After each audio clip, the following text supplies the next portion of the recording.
to you by Sensodent K। अभी लेके आए सेंसोडेंट के। टूथ का करंट गॉन तो लाइफ का करंट ऑन। जेल और जेलों की बैरकें, कितनी कहानियां देश की तमाम छोटी बड़ी जेलों और उनकी बैरकों से जुड़ी हुई। जैसे कि तिहाड़ की बैरक नंबर 3, जहां अफजल गुरु जैसे आतंकवादी को रखा गया था।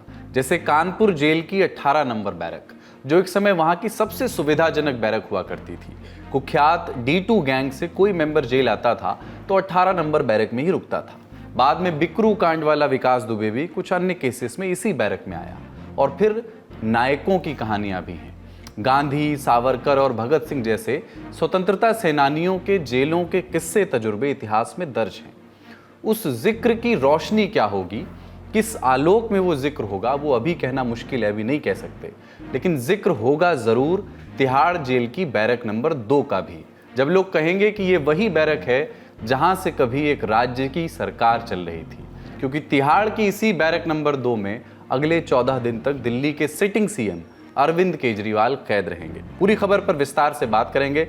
नमस्कार, स्वीकार कीजिए, अपन है कुलदीप और आप देखना शुरू कर चुके हैं दी लल्लन टॉप शो। अरविंद केजरीवाल की ईडी की रिमांड 1 अप्रैल को खत्म हुई। आगे क्या होगा, इसके लिए दिल्ली की राउज एवेन्यू कोर्ट में सुनवाई हुई। न्यायाधीश कावेरी बावेजा की अदालत में केजरीवाल को पेश किया गया।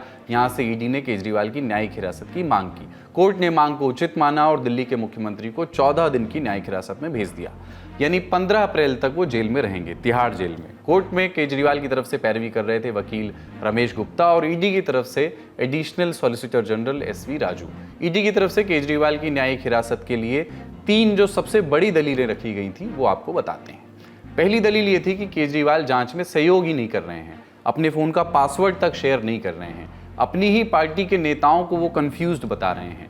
पार्टी के कोषाध्यक्ष ND गुप्ता के बारे में उनसे पूछा गया तो वो बोले कि वो कंफ्यूज्ड हैं। दूसरी दलील ईडी ने रखी कि केजरीवाल ने अभी विजय नायर के बारे में कोई जानकारी नहीं दी है। वो कह रहे हैं कि नायर से मेरा कोई लेना देना नहीं था, वो तो आतिशी और सौरभ भारद्वाज को रिपोर्ट करता था। तीसरी दलील, केजरीवाल इस बात का जवाब भी नहीं दे रहे हैं कि विजय नायर CM ऑफिस से क्यों काम करता था। अदालत ने इन दलीलों के आधार पर केजरीवाल को न्यायिक हिरासत में भेज दिया। उनके वकील रमेश गुप्ता ने कोर्ट से कहा कि केजरीवाल को जेल में 3 किताबें ले जाने की अनुमति दे दी जाए। कौन सी 3 किताबें? गीता, रामायण और पत्रकार नीरजा चौधरी की किताब हाउ प्राइम मिनिस्टर्स डिसाइड। पहली 2 किताबों के बारे में आप संभवतः जानते ही हैं। तीसरी किताब के बारे में हमने एक वीडियो में बताया है, उसका लिंक हम आपको एक डिस्क्रिप्शन बॉक्स में नीचे दे देंगे। केजरीवाल को तिहाड़ जेल की बैरक नंबर 2 में रखा जाएगा। आम आदमी पार्टी के 3 और बड़े नेता इस समय तिहाड़ जेल में ही हैं। बैरक नंबर 1 में है मनीष सिसोदिया, बैरक नंबर 5 में है संजय सिंह और बैरक नंबर 7 में है सत्येंद्र जैन। इनके अलावा के कविता बैरक नंबर 6 में है, वो भी शराब नीति केस में ही आरोपी हैं। केजरीवाल के लिए मुश्किलें यहाँ से बढ़ सकती हैं क्योंकि अभी तक वो रिमांड पर थे, अब न्यायिक हिरासत में होंगे। क्या अंतर है दोनों में, ये भी बताते हैं। रिमांड में पुलिस या जांच एजेंसी आरोपी को अपने साथ ले जाती है, मुख्यालय में या अन्य किसी जगह पर उनको रखा जाता है और पूछताछ की जाती है। जबकि न्यायिक हिरासत का मतलब है कि आरोपी को मजिस्ट्रेट के आदेश पर हिरासत में भेजा जाता है। इसमें आरोपी जेल में रहता है, जैसे अब केजरीवाल तिहाड़ जेल में रहेंगे। जो दोनों के बीच का अंतर है उसको विस्तार से बता रहे हैं senior crime journalist Shams Tahir Khan. Remand और हिरासत। रिमांड जो है कई लोग अलग अलग बताते हैं, जैसे पुलिस रिमांड, CBI की रिमांड, ED की रिमांड, बट ये सारे एक ही चीज़ें हैं। रिमांड का मतलब ये है कि किसी भी एक्यूज़ को जब इंट्रोगेट किया जाता है, चाहे वो पुलिस के अंडर में, CBI के अंडर में या ED के अफसरों के अंडर में, उसको रिमांड बोलते हैं। रिमांड मैक्सिमम जो इसकी मियाद है वो 14 डेज़ है। अब 14 दिन एक साथ कोर्ट दे सकती है या फिर 14 दिन को अलग अलग किस्तों में दे सकती है, 2 दिन, फिर 8 दिन, फिर 6 दिन। ज़रूरी नहीं है कि 14 दिन पूरी ही दे दे। जैसे पार्लियामेंट अटैक में अफजल गुरु को भी 14 दिन की रिमांड नहीं मिली थी, बल्कि 11 दिन के बाद ही वो जेसी पहुंच गया था, यानी जुडिशल कस्टडी। तो रिमांड वो होता है जिसकी एक फिक्स मियाद है, दिन है, 14 दिन। इसके बाद आपको फिर जुडिशल कस्टडी में जाना होता है। जब रिमांड होती है तो फिर एक सामने वाला जो भी है उसको या तो पुलिस के लॉकअप में रखा जाता है, CBI के अपने दफ्तर में रखा जाता है या ED के दफ्तर में रखा जाता है। वो जेल में नहीं होते। और कहते हैं कि रिमांड की लाइफ बड़ी अच्छी होती है क्योंकि वहाँ उनको अपना सब कुछ खाना पीना, सोने के लिए अच्छा बिस्तर, सोफ़ा सब मिल जाता है, क्योंकि ED का दफ्तर भी अच्छा है, CBI का भी अच्छा है। थाने की थोड़ी सी हालत बुरी होती है। तो ये तो रिमांड हो गई। अब जैसे ही इसके रिमांड ख़त्म होती है इसके बाद जेसी शुरू हो जाता है, यानी जुडिशियल कस्टडी, जिसको न्यायिक हिरासत भी बोलते हैं। न्यायिक हिरासत का मतलब ही होता है आप सीधे जेल जाना। जेसी या न्यायिक हिरासत मतलब जेल। जेल एक बार भेजा जब जाता है तो इसकी कोई फिक्स वो नहीं है, जब तक अब आपके कोर्ट का फैसला नहीं हो जाएगा आप जेल में रहेंगे। लेकिन इसका एक दूसरा टर्म है कि न्यायिक हिरासत की भी एक मियाद है 14 डेज।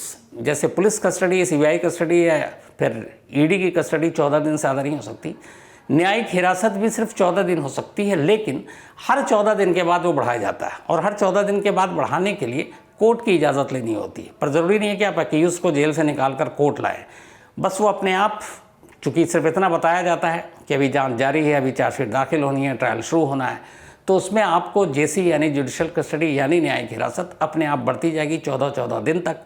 और एक बार जेल जाने के बाद बहुत सारे ऐसे केसेस हैं जिसमें फिर एक बंदा तभी बाहर आता है जब उस केस का तो फैसला हो जाए या चार्जशीट दाखिल हो जाए या फिर उसको बेल मिल जाए। तो न्यायिक हिरासत का मतलब है जेल। जैसे आज अरविंद केजरीवाल पहुँचे हैं, ये जुडिशियल कस्टडी यानी न्यायिक हिरासत में है। अब जब तक बेल नहीं होगा वो न्यायिक हिरासत में ही होंगे। हर 14 दिन के बाद उनकी न्यायिक हिरासत बढ़ती रहेगी, चाहे जैसे मनीष सिसोदिया की बढ़ती रही हो, संजय सिंह की बढ़ती रही हो या फिर सत्येंद्र जैन की बढ़ती रही हो। अब केजरीवाल की बारी है। 1 अप्रैल की सुबह से ही तिहाड़ में बैठकों का दौर शुरू हो गया था। तभी से लोगों के कान खड़े हो गए थे कि आज सुनवाई में ऐसा क्या होने वाला है। क्या अरविंद केजरीवाल तिहाड़ जेल आएंगे? सुबह 11 बजे मीटिंग हुई, चर्चा की गई कि अगर केजरीवाल न्यायिक हिरासत में तिहाड़ जेल आते हैं तो आगे की एसओपी क्या होगी, प्रक्रिया क्या होगी। क्योंकि वो एक राज्य के मुख्यमंत्री हैं तो कम से कम सुरक्षा व्यवस्थाओं को तो उस हिसाब से ही रखना होगा। यूँ तो तिहाड़ में सभी कैदियों का एक रूटीन होता है, सुबह 6:30 बजे तक जगना और फिर ब्रेकफास्ट, दोपहर 11 बजे तक लंच, फिर 3 बजे कैदी सेल से बाहर आते हैं, 3:30 बजे चाय का टाइम, 4 बजे वकीलों से मिलने का टाइम और इसी तरह आगे की दिनचर्या। क्या मुख्यमंत्री के प्रोटोकॉल का ध्यान रखते हुए उनके लिए इसमें कुछ बदलाव किए जाएंगे? इससे पहले तिहाड़ में आए हाई प्रोफाइल कैदियों के लिए किस तरह से व्यवस्थाएं रखी गई हैं? इन सवालों के जवाबों के लिए हमने बात की तिहाड़ जेल के एक्स जेलर सुनील कुमार गुप्ता से। जैसे प्रिविलेज है, जैसे इनकी, क्योंकि हमारा जो रूल्स हैं, जेल रूल्स हैं, वो ये कहते हैं कि जो जिसकी जो जरूरत है उसके हिसाब से उसको प्रिविलेजेस दो, पर एक मॉडरेट एक्सटेंट तक जा सकते हैं। अब जैसे इनको शुगर है तो शुगर की दवाई वगैरह इनको बिल्कुल टाइम पे मिलेगी। खाना वगैरह जो डायबिटिक के लिए खाना होता है वो इनको मिलेगा, और जो इनके टेस्ट वगैरह होने हैं वो टेस्ट वगैरह इनके पूरे होंगे। और इसके अलावा इनकी सिक्योरिटी का पूरा ध्यान रखा जाएगा जेल में कि इनके ऊपर कोई अटैक ना करे। सीसीटीवी कैमरास के उसमें सर्विलेंस में रहेंगे ये। इनके साथ सिक्योरिटी गार्ड जेल के अंदर होगा। तो ये सारी चीजें तो होनी चाहिए उसमें बीच में। अरविंद केजरीवाल के जेल में रहने से संबंधित चुनौतियां यहीं तक सीमित नहीं हैं कि अंदर सुरक्षा व्यवस्थाएं कैसे होंगी, बल्कि बड़ी चुनौती तो यह है कि अब जेल से सरकार कैसे चलेगी। सुनील गुप्ता बताते हैं कि तिहाड़ के अंदर कुल 16 जेल हैं और किसी भी जेल में ऐसी व्यवस्था नहीं है कि कोई वहां से रहकर पूरी सरकार चला सके। सरकार चलाने के लिए जेल के अंदर कई मंत्रियों, अधिकारियों से मिलना होगा उनको, तमाम phone calls, video calls, emails करने होंगे। इन सब के लिए तो जेल के कई नियम तोड़ने पड़ेंगे। एडमिनिस्ट्रेटर मीन्स जो गवर्नमेंट की डेफिनेशन प्रिजन एक्ट में दी हुई है उसके हिसाब से एडमिनिस्ट्रेटर जो है दैट इज लेफ्टिनेंट गवर्नर। अगर वो चाहें आपके घर को जेल डिक्लेयर कर सकते हैं, किसी ऑफिस को जेल डिक्लेयर कर सकते हैं या किसी और बिल्डिंग को जेल डिक्लेयर कर सकते हैं। वो अगर ऐसा करते हैं तब आप खाली इतना जरूर कर सकते हैं कि आप फाइलें वगैरह बेझिझक आप साइन कर सकते हैं, पर उसमें भी जो भी स्पेशल जेल डिक्लेयर करेंगे वहाँ पे एक सुप्रीम जेल भी उनको डिक्लेयर करना पड़ेगा। स्टाफ भी वहाँ पे उनके घर पे लगाना पड़ेगा, जो कि ये नहीं कि हर कोई जो आ जा रहा है उसको अंदर आने जाने देगा। वो स्टाफ जो है बड़ा विजिलेंट होगा और पहले सुप्रीम जेल से पूछेगा कि इनको मिलवाना है कि नहीं मिलवाना। मतलब हिंड्रेंस उसमें काफी ज्यादा होगी। टेलीफोन वगैरह का इस्तेमाल कर सकते हैं, पर वो उसमें भी फिर आगे जब आपने उसको जेल डिक्लेयर कर दी है तो जेल ये कहता है कि आप जो भी उनकी बातचीत हो रही है उनको सुनेंगे। उसको जैसे अभी प्रिजनर जो हैं वो रोज अपने घर पे बात कर सकते हैं, रोज जितने वर्किंग डे होते हैं, पर उनकी बात जो है रिकॉर्ड होती है। 5 मिनट के लिए अपने घर पे कर सकते हैं, उनकी बात जो है रिकॉर्ड होती है।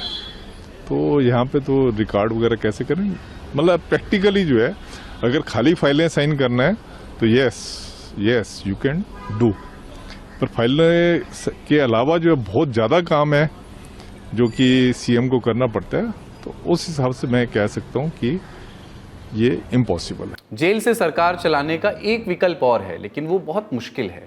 दिल्ली प्रिजन एक्ट 2000 के मुताबिक किसी भी जगह या बिल्डिंग को जेल घोषित किया जा सकता है और वहां रहकर सरकार चलाई जा सकती है या अन्य कोई ज़रूरी काम किए जा सकते हैं, लेकिन इसके लिए केजरीवाल को LG वीके सक्सेना की परमिशन लगेगी, जो कि वो पहले ही कह चुके हैं वीके सक्सेना साहब की सरकार को वो जेल से नहीं चलने देंगे।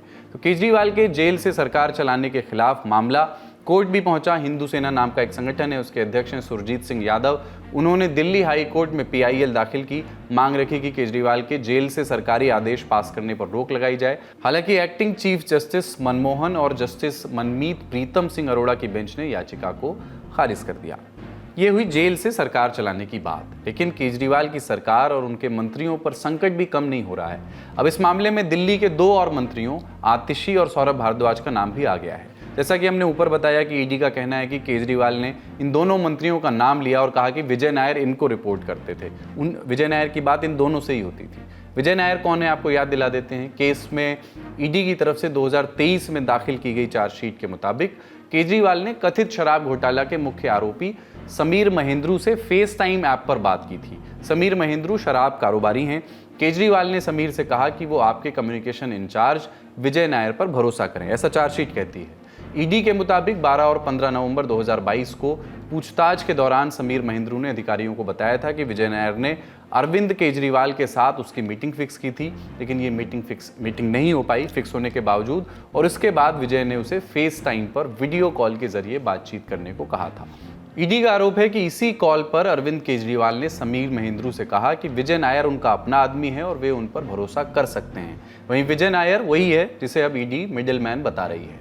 विजय नायर पर लगे आरोप यही आरोप हैं जिनकी वजह से आतिशी और सौरभ भारद्वाज का नाम अगर उनसे जुड़ता है तो इन दोनों के लिए भी मुश्किलें हो सकती हैं। खास बात यह है कि जब ईडी आतिशी और सौरभ के नाम कोर्ट में ले रही थी तब भी अरविंद केजरीवाल की तरफ से इसका विरोध नहीं किया गया। अरविंद केजरीवाल की तरफ से इन दोनों का नाम लिए जाने के बाद आतिशी से इस पर प्रतिक्रिया मांगी गई। अदालत से निकलते वक्त उनका रिएक्शन कुछ ऐसा था। Ma'am, you stated your name in case for the first time. Would you like to say something? Ma'am, according to them, Mr. Kejriwal has made a statement. Reaction और भी पक्षों से आए। पहला नाम अरविंद केजरीवाल की पत्नी सुनीता केजरीवाल का। 11 दिन उनकी पूछताछ हुई है, पूछताछ पूरी हो गई है। अदालत ने दोषी नहीं कहा, उनको जेल में क्यों डाला है? इन लोगों का एक ही मकसद है, इनको चुनावों में उनको जेल में डालना है। देश की जनता इस तानाशाही का जवाब देगी।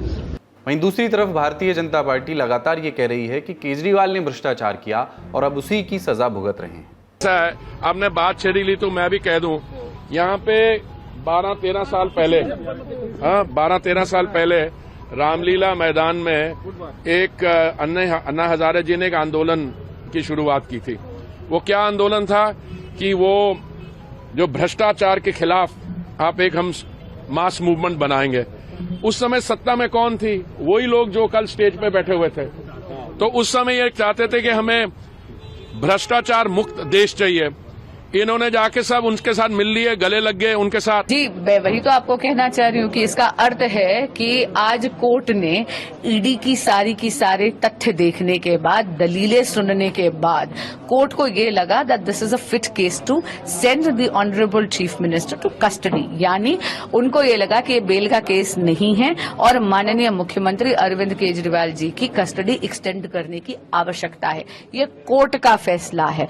बार बार आम आदमी पार्टी लीडर्स की बेल रिजेक्ट हो रही है क्योंकि जो भी जांच एजेंसियां तथ्य रख रही हैं उसमें इस देश की कचहरियों का ये मानना है कि प्राइमा फेसी एविडेंस एस्टैब्लिश हो गया है आम आदमी पार्टी लीडर्स के खिलाफ करप्शन केसेस में। तो ये हुई दिन की बड़ी खबर और अब सुर्खियों की बारी। 1 अप्रैल को भारतीय रिजर्व बैंक यानी आरबीआई का 90वां स्थापना दिवस था। मुंबई के नरीमन पॉइंट स्थित आरबीआई ऑफिस में कार्यक्रम रखा गया। शामिल होने पहुंचे प्रधानमंत्री नरेंद्र मोदी। प्रधानमंत्री की कही 3 सबसे खास बातें आपको बताते हैं। पहली बात उन्होंने कही कि 2014 में भारत का बैंकिंग सेक्टर समस्याओं और चुनौतियों से जूझ रहा था, लेकिन आज हमारा बैंकिंग सिस्टम प्रॉफिट में है। कैसे बैंकिंग सिस्टम मजबूत हुआ, ये स्टडी का विषय है। Governor Shaktikanta Das out of the box सोचने में माहिर हैं। पूरे आरबीआई को ऐसे ही सोचना है, ऐसा प्रधानमंत्री ने कहा। और तीसरी बात यह कि अभी 100 दिन तो मैं चुनाव में व्यस्त हूं, तो आपके पास भरपूर समय है, आप सोच कर रखिए, शपथ लेने के दूसरे दिन ही झमाझम काम आने वाला है। आरबीआई के पदाधिकारियों से, अधिकारियों से ये बात उन्होंने कही। मुझे याद है जब 2014 में रिजर्व बैंक के 80वें वर्ष के कार्यक्रम में आया था, तब हालात एकदम अलग थे। भारत का पूरा बैंकिंग सेक्टर समस्याओं और चुनौतियों से जूझ रहा था। एनपीए को लेकर, भारत के बैंकिंग सिस्टम की स्टेबिलिटी और उसके भविष्य को लेकर हर कोई आशंका से भरा हुआ था। हालात इतनी खराब थी कि पब्लिक सेक्टर बैंक्स देश की आर्थिक प्रगति को जरूरी गति नहीं दे पा रहे थे। हम सभी ने वहां से शुरुआत की और आज देखिए, आज भारत के बैंकिंग सिस्टम को दुनिया में एक स्ट्रांग और सस्टेनेबल सिस्टम माना जा रहा है। इससे एक दिन पहले यानी 31 मार्च को भी प्रधानमंत्री की तरफ से कुछ बड़े बयान आए थे। तमिलनाडु के एक न्यूज़ चैनल को दिए इंटरव्यू में उन्होंने इलेक्टोरल बॉन्ड्स और ईडी पर अपनी बात रखी थी। इलेक्टोरल बॉन्ड्स और सुप्रीम कोर्ट के फैसले पर प्रधानमंत्री ने कहा था कि मैंने ऐसा क्या कर दिया जिसकी वजह से कोई दिक्कत हो। मोदी ने इलेक्टोरल बॉन्ड बनाया, इसकी वजह से ही आप ढूंढ पा रहे हो कि पैसा किसने किसको दिया, पहले तो कुछ पता ही नहीं चलता था। इंटरव्यू में प्रधानमंत्री ने ईडी की कार्यप्रणाली पर भी बात की। विपक्षी पार्टियां आरोप लगाती हैं कि केंद्र सरकार ईडी को हथियार की तरह इस्तेमाल कर रही है, एक पॉलिटिकल टूल की तरह इस्तेमाल कर रही है। प्रधानमंत्री ने इन आरोपों पर कहा कि हम ना तो ईडी के काम में बाधा डालते हैं और ना ही उसे निर्देशित करते हैं। एजेंसी को स्वतंत्र रूप से ही काम करना चाहिए और न्यायपालिका का पालन करना चाहिए। आज की तारीख में ईडी के पास लगभग 7000 केस हैं, जिनमें से 3% से भी कम मामलों में पॉलिटिशियंस शामिल हैं। विपक्ष के 10 साल के कार्यकाल में सिर्फ 35 लाख रुपए सीज किए गए थे, जबकि हमने 2200 करोड़ रुपए सीज किए हैं। अगली सुर्खी की ओर बढ़ते हैं। सुप्रीम कोर्ट से ये खबर है, यहाँ 1 अप्रैल को ज्ञानवापी विवाद पर सुनवाई हुई। मुस्लिम पक्ष ने याचिका लगाई थी कि मस्जिद परिसर के व्यास तहखाने में पूजा पाठ पर रोक लगाई जाए। कोर्ट ने ये रोक लगाने से इनकार कर दिया है। इसी साल फरवरी में इलाहाबाद हाई कोर्ट ने परिसर के दक्षिणी हिस्से में पूजा करने की अनुमति दी थी।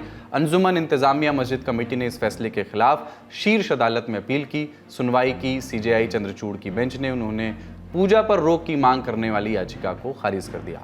मतलब पूजा जारी रहेगी और सुप्रीम कोर्ट के आदेशानुसार यथास्थिति बनी रहेगी। थोड़ा बैकग्राउंडर भी आपको बता देते हैं। इसी साल जनवरी में इस केस से जुड़े 2 फैसले आए हैं वाराणसी की एक जिला अदालत से।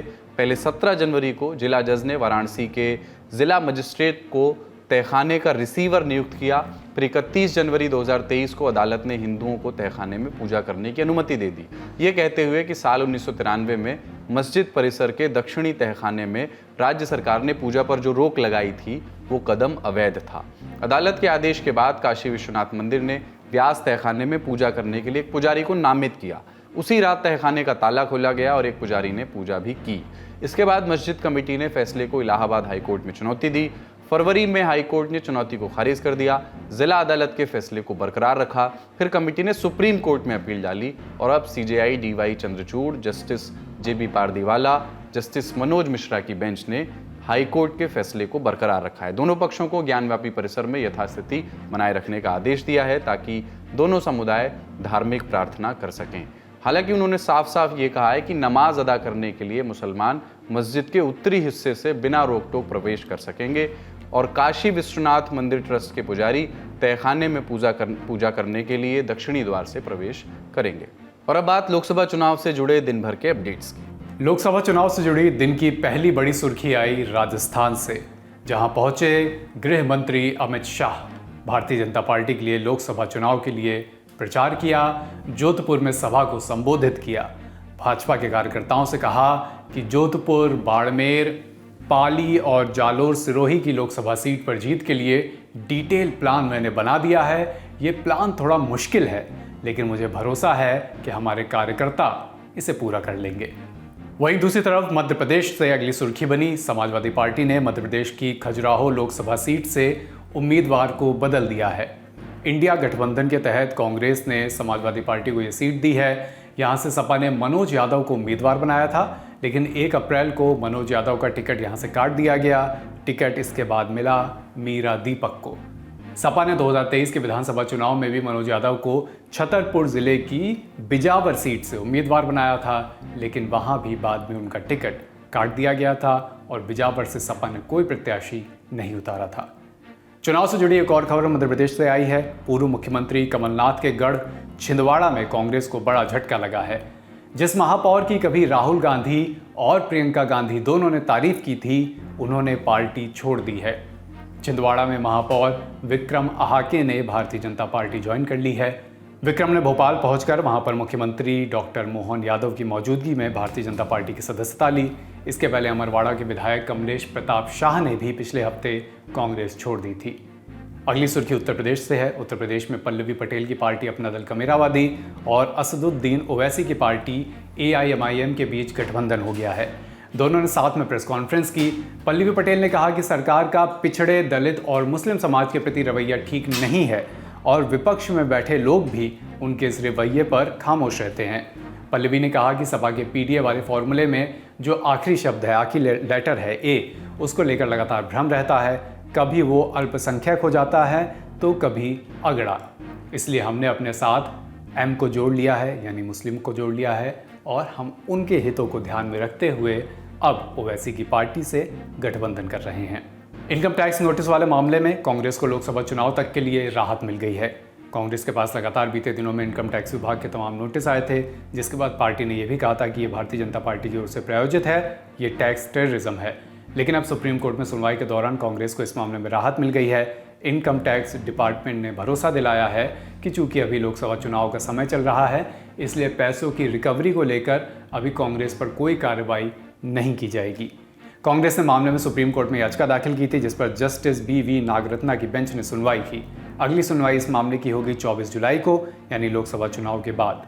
PTI की खबर के मुताबिक 2014-15 वित्त वर्ष के लिए 663 करोड़ रुपए, 2015-16 के लिए 664 करोड़ रुपए और 2016-17 के लिए 417 करोड़ रुपए का टैक्स डिमांड नोटिस कांग्रेस को भेजा गया था। चलते चलते एक बात और, आज से नया वित्त वर्ष शुरू हो गया है। आपको ये नया वित्त वर्ष मुबारक।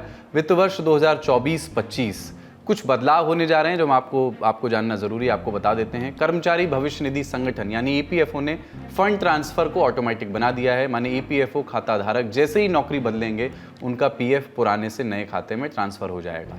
दूसरा बदलाव टैक्स रिजीम से जुड़ा है। 1 अप्रैल 2024 से नई टैक्स रिजीम ही टैक्स पेयर्स की डिफ़ॉल्ट टैक्स रिजीम होगी। अगर आप पुरानी टैक्स रिजीम अलग से नहीं चुनते हैं तो आपका इनकम टैक्स नई टैक्स व्यवस्था के मुताबिक ही कैलकुलेट होगा। इन बदलावों पर हमने खर्चा पानी शो में विस्तार से बात की है, लिंक डिस्क्रिप्शन बॉक्स में उसका भी मिल जाएगा।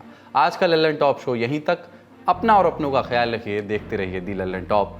शुक्रिया, शुभ रात्रि।